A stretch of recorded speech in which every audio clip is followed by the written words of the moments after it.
और बांग्लादेश के मुद्दे पर भारत के अंदर भी राजनीतिक बयानबाजी तेज हो चुकी है। सलमान खुर्शीद का बयान आया, वो हमने आपको सुनाया। सलमान खुर्शीद के बयान के बाद सज्जन वर्मा ने भी विवादित बयान दिया है।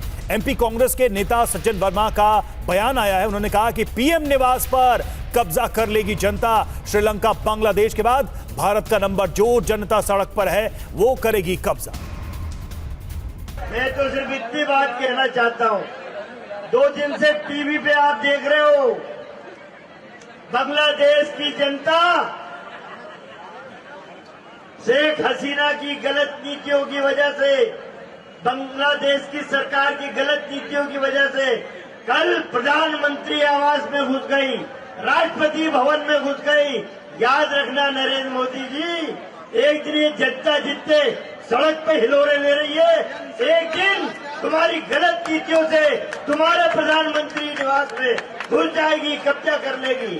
अभी श्रीलंका में हुआ, पहले श्रीलंका में जनता प्रधानमंत्री के घर में घुसी, अब बांग्लादेश में घुसी। भारत का नंबर है।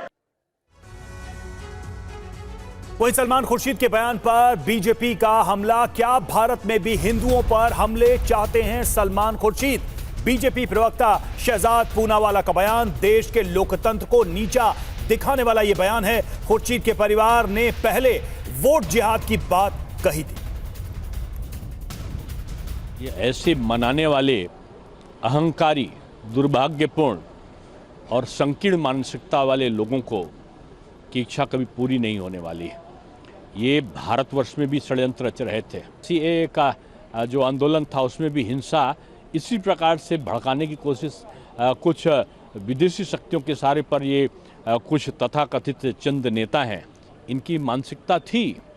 लेकिन यहाँ पर दृढ़ इच्छा शक्ति वाला प्रशासन है, वो सहनशीलता भी लगता है, कूटनीतिता भी रखता है और समय पर माकूल जवाब देना भी जानता है। सलमान खुर्शीद कहते हैं कि जो बांग्लादेश में हुआ वो भारत में भी हो सकता है। क्या ये भड़काने की कोशिश की जा रही है? क्या ये किसी को आइडिया देने की कोशिश की जा रही है? और सवाल ये भी बनता है कि क्या भारत की लोकतांत्रिक संस्थाओं पर फिर से सवाल खड़ा किया जा रहा है? अरे मोदी विरोध में उतरते उतरते भारत की संस्थाओं के खिलाफ आप क्यों उतरते हैं? और सलमान खुर्शीद और सज्जन वर्मा के बयान पर बोले बीजेपी विधायक रामेश्वर वर्मा। कांग्रेस नेताओं का बयान बेहद निंदनीय। राहुल अपने नेताओं के बयान पर जवाब दें। कांग्रेस अध्यक्ष के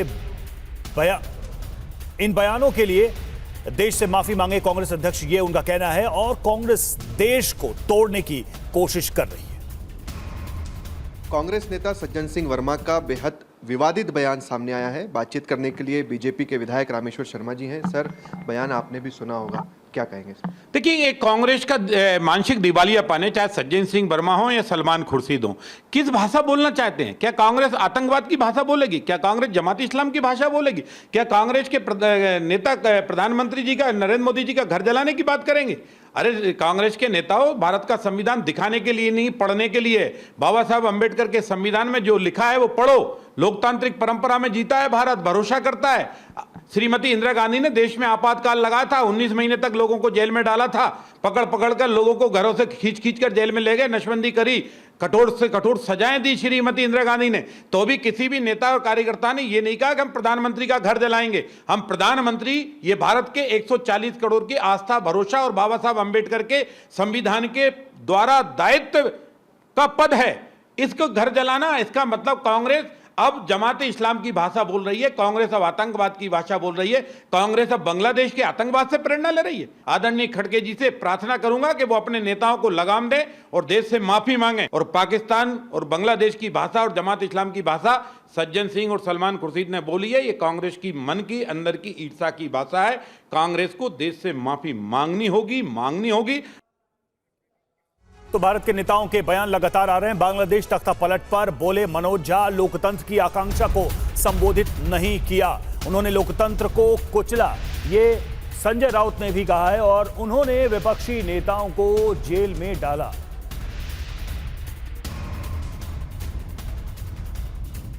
मैं ये बात पूरे इसके साथ कहता हूं, बहुत सारी चीजें थी। एक एक्सट्रीम फिलॉसफी थी, कोटा पे कोर्ट का जजमेंट था। 2, तीसरा एक महत्वपूर्ण पहलू ये भी है कि एक डेमोक्रेसी के लिए जो एस्पिरेशन थे वो एड्रेस नहीं हुआ था। बीता चुनाव आप याद करिए। तो अगर इस पूरे आर्किटेक्चर को हम समझे, उसकी परिणति हुई है कि शेख हसीना को देश छोड़ना पड़ा। लेकिन एक जिसको कहते हैं कि छद्म लोकतंत्र की क्या परिणति हो सकती है, उसका भी ये नतीजा है। जो तानाशाही शाह होते हैं, जो लोकतंत्र का मुखौटा लगाकर अपनी तानाशाही देश में चलाते हैं, लोगों की भावना, लोगों का स्वातंत्र, लोकतंत्र कुचल देते हैं। जो विरोधी होते हैं अपने, उनको जेल में डालते हैं या ख़त्म कर देते हैं, जो हमारे देश में चल रहा है। तो यही शेख हसीना बांग्लादेश में कर रही थी। तो जनता ने उनको भगाया है। मैं ईश्वर से प्रार्थना करता हूँ कि ये जो बांग्लादेश में हुआ है, उससे हमारे देश के जो सत्ताधारी है कुछ सबक लें।